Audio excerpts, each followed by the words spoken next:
Let's look at another passage where Paul reminds us that God is above all. Ephesians 4, verse 5 to 6 says, there is one Lord. Each of these could almost be a sermon. I'm telling you, this verse could be a sermon series. There is one Lord, one faith, one baptism, one God and Father of all, who is over all, in all, and living through all. Powerful verse.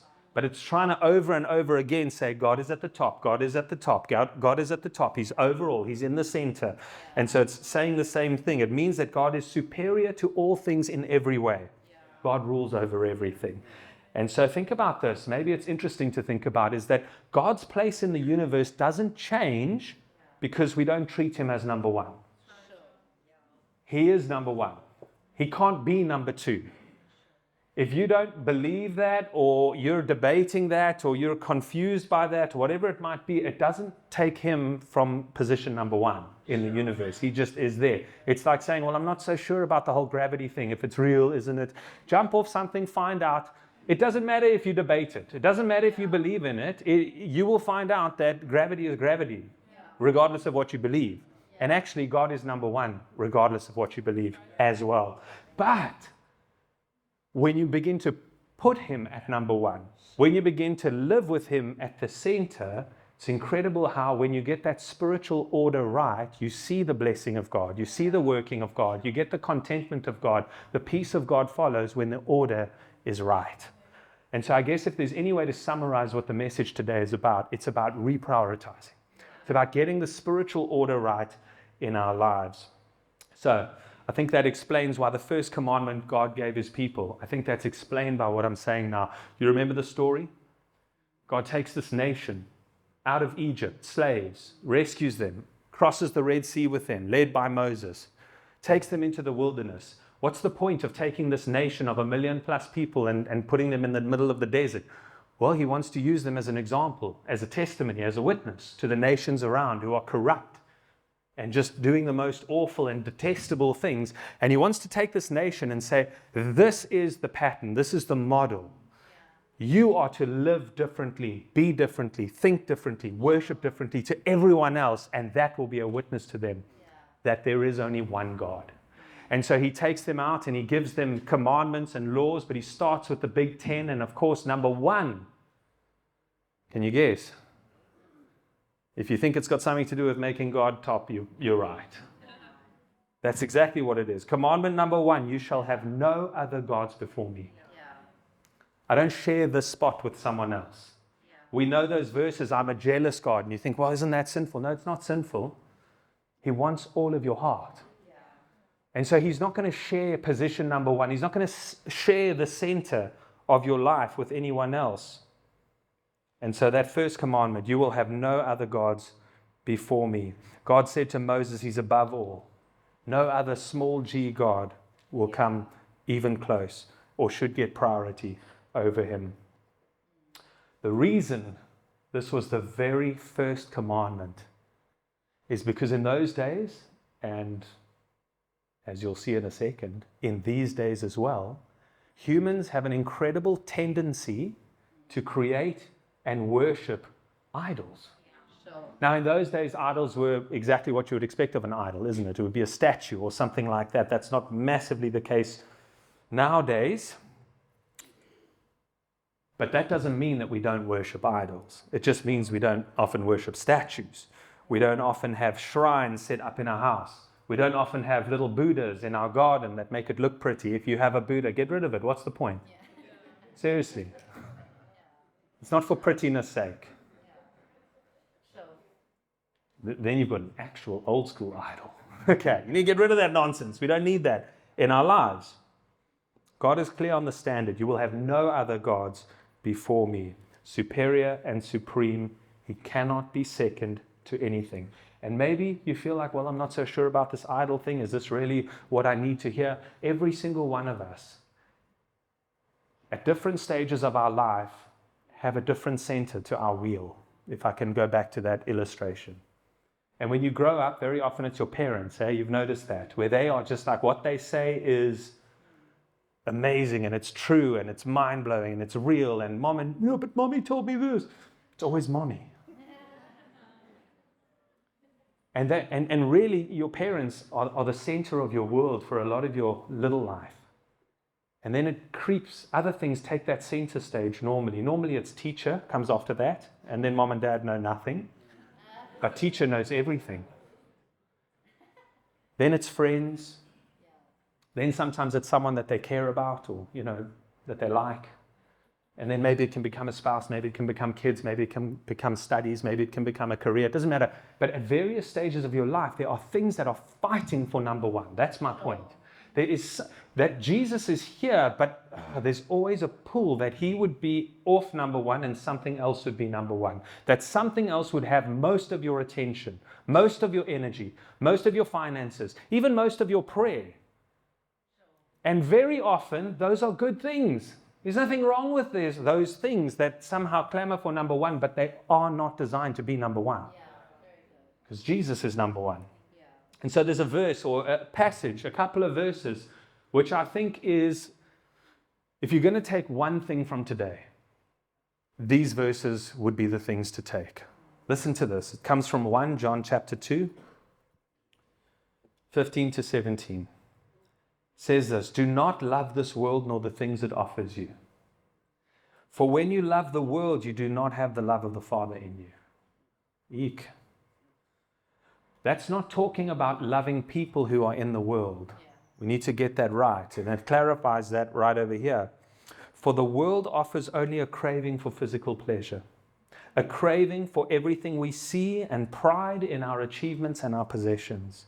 These are not from the Father, but are from this world. And the world is fading away, along with everything that people crave. But anyone who does what pleases God will live forever.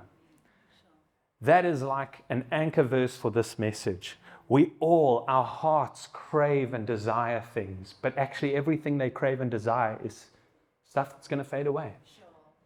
So rather crave and desire the one thing that will never fade away. That God would be at the top, that Jesus would be at the center. I want to get really practical for a moment. Are you okay with that? So we're going to look at some modern day idols. And the point is not to pinpoint anything. It's just to be able to almost allow you to think in a certain way that the Holy Spirit can shine a light. Because remember, the point of this message is to reprioritize. Because sometimes Jesus, without us even knowing, slips to the side. We didn't even realize that was happening. I didn't even realize that all my energy and all my prayer and all my finances, that everything was going towards it. I didn't even think of that. I didn't realize that somewhere along the line, Jesus sort of just faded into the background.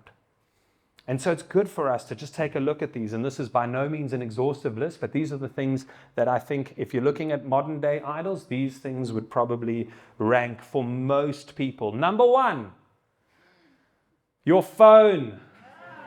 Oh, it's true. Don't squirm in your seat now. Your phone. It's a modern day idol.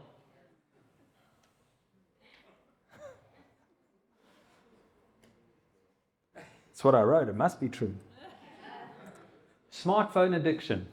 It is a real and legitimate thing. Really. I've offended someone.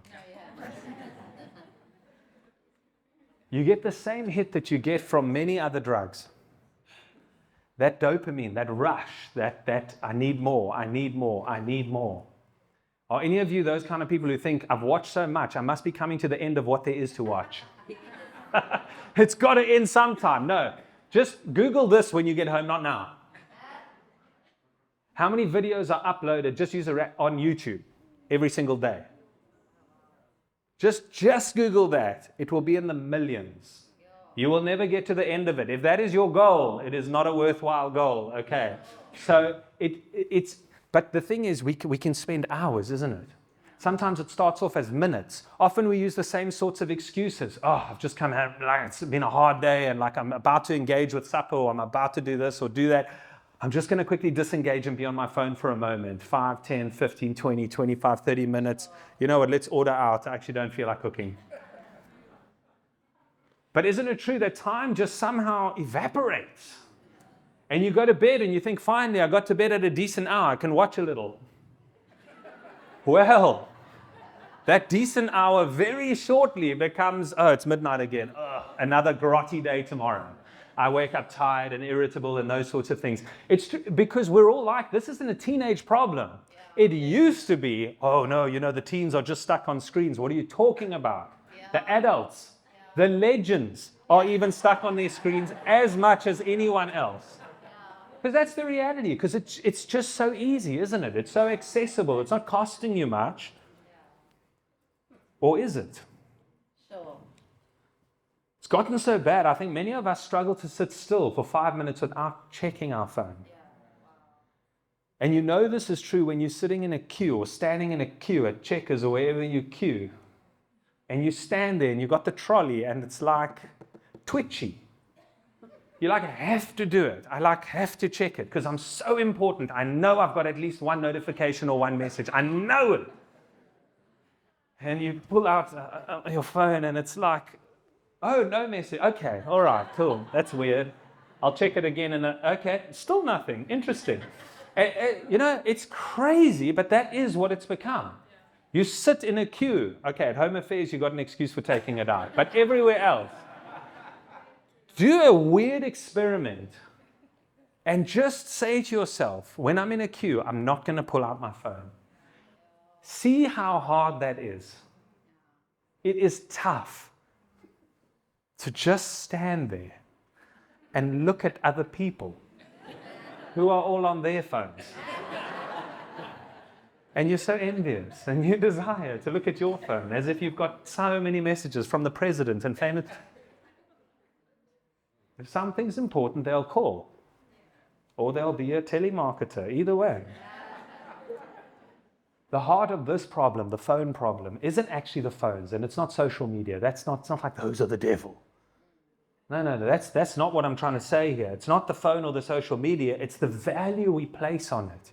It's the priority we give it that actually becomes the problem. When our lives revolve around notifications and whatever it is, likes and that you can't sit still for a few minutes without refreshing a news feed or watching a reel or whatever it might be, maybe there is a problem. Maybe there is a problem, and maybe it's worth disciplining yourself a little bit in terms of that. In terms of bedtimes, in terms of the first thing you look at when you get up, maybe it's something to think about doing. I'm not going to tell you what to do. That's something between you and God. But maybe if it's become like that in your life, it's worth taking a look at. If you're giving your electronic devices more time and attention than your loved ones, there's probably something wrong.